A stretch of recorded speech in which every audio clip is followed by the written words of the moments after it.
joining us now from our Phillies broadcast here on 94 WIP, Kevin Stocker. Thanks for joining us, Stock. Yeah, guys, how are you doing?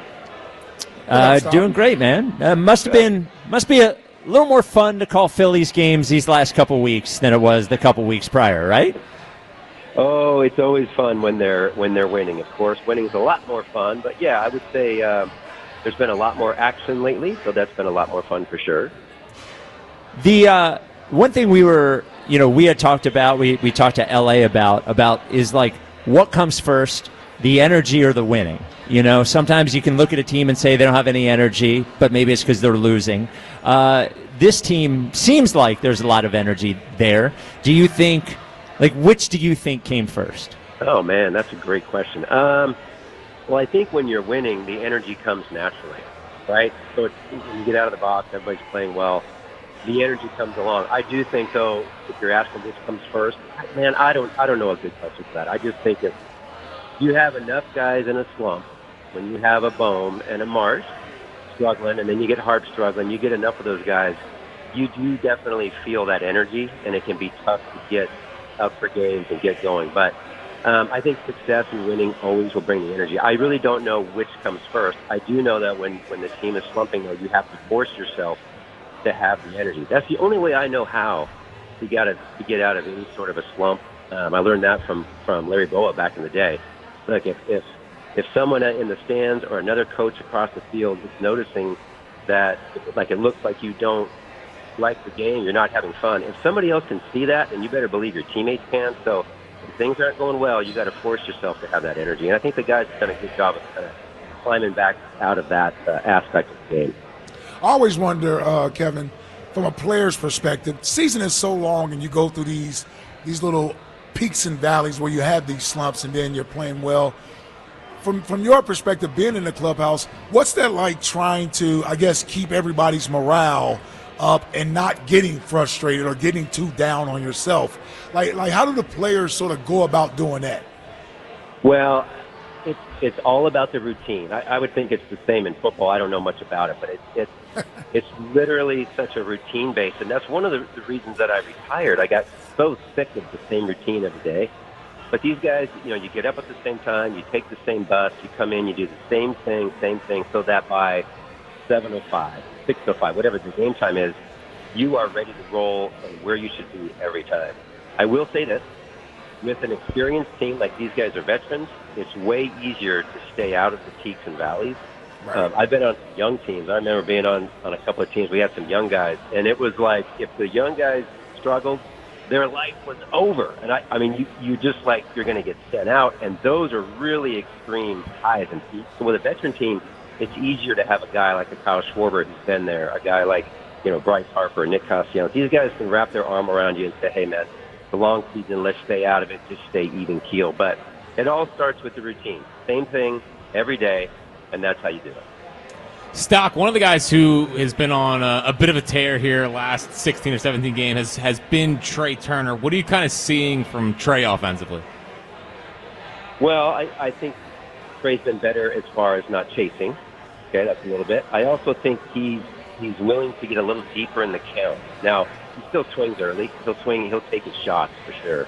But it seems to me, and just even the other night, he hit the home run, and then the next at-bat, he went the other way on a ground ball through the hole. I think he's starting to be okay with hitting a little deeper in the count, right? So last year, he was swinging, if he strike one, strike two all the time. And that's really hard to hit with that kind of pressure.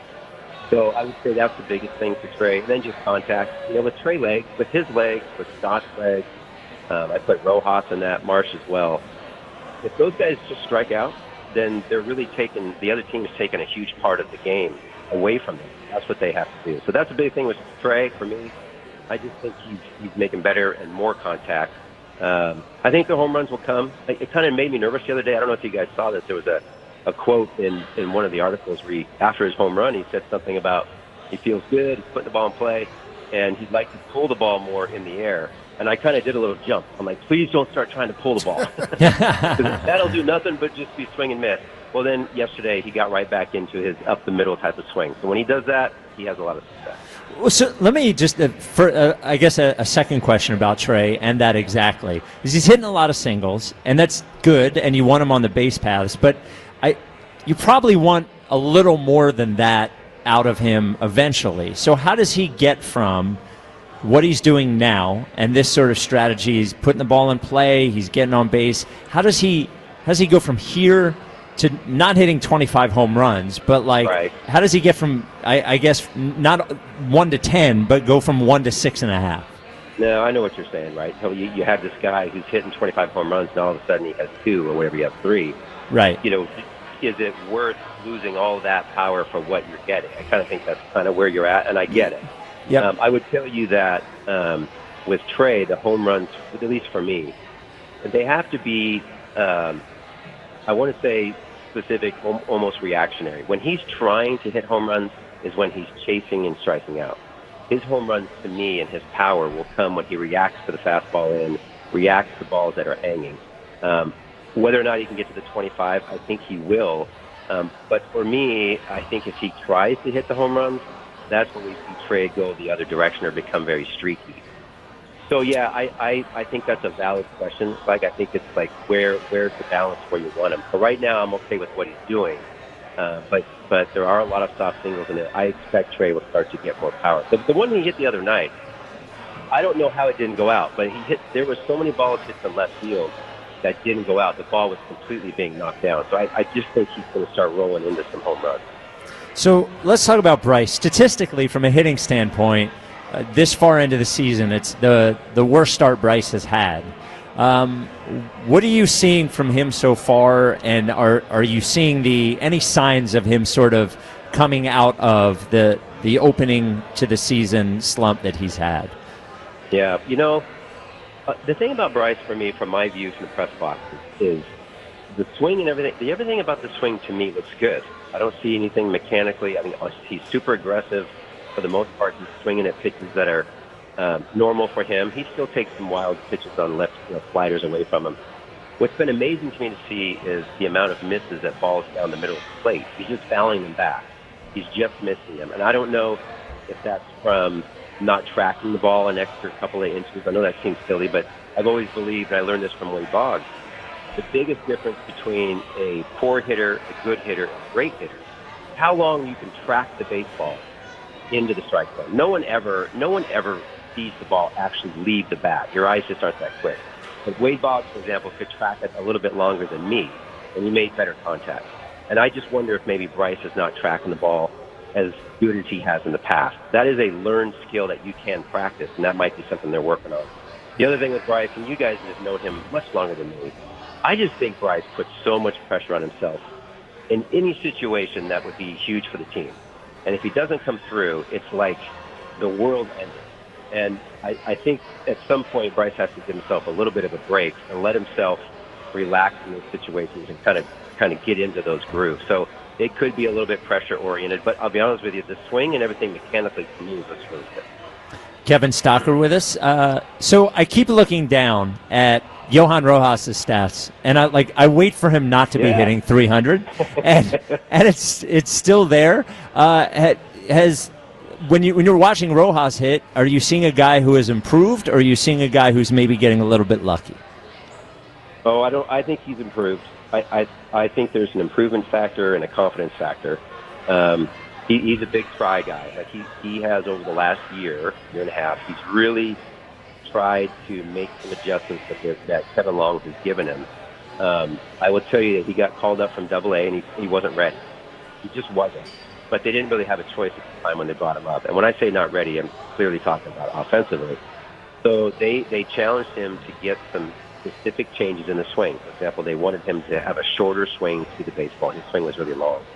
That, for him, at his age, being so young, never being at this speed, it was impossible to make that adjustment so quickly. So, he was up and down and was all over the place, couldn't bunt, still really can't bunt that great to me. I think he can be better. But all that time in winter ball this last year, all he did was work very specifically on this short swing. So that to me is an improvement. It's not luck. It's an improvement on his contact and his swing path. And I think that's why he's having some success. I know that's why he's having success. So, again, what I hope for him is that he stays with that Every time he hits a home run, or he hits a big home run, something like that, it always makes me a little nervous that he's going to go back to this long swing, and he needs to stay where he's at. So I think so far I've been really pleased with what he's getting. I mean, remember, Dombrowski, I think it was last year, guys, he said out of spring training, if he just hits 240, we'll be happy.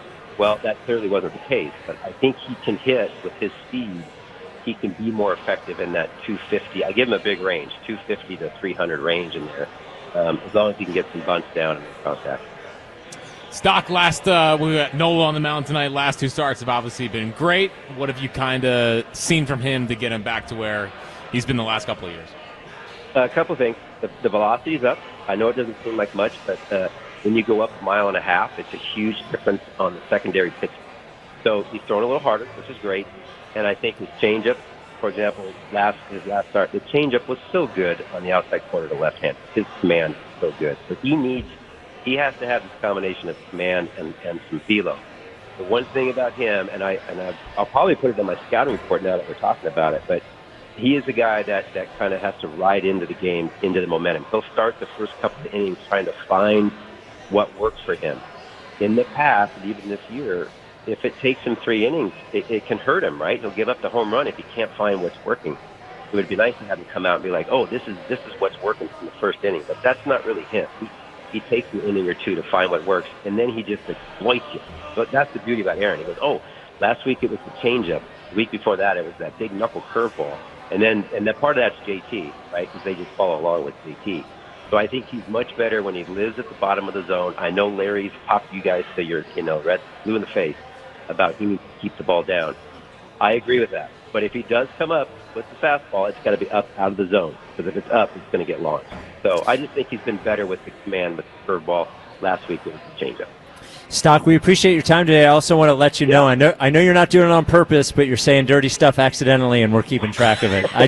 We got a lot of that. Okay, and I gotta go. I think now's the time. I got all right. Well, just letting you know we got our eye on you, man. Yeah, you even gave us hanging balls. Yeah. Okay. All right, there he is. Out of pocket Stock. All right, guys. There he is. See you later. Thanks. There he is, Kevin Stocker. I love how uncomfortable he gets. He gets. With it, Yeah. Yep. He can't hang up the phone Yeah, fast. I gotta go. Yeah, gotta go. Thanks, guys.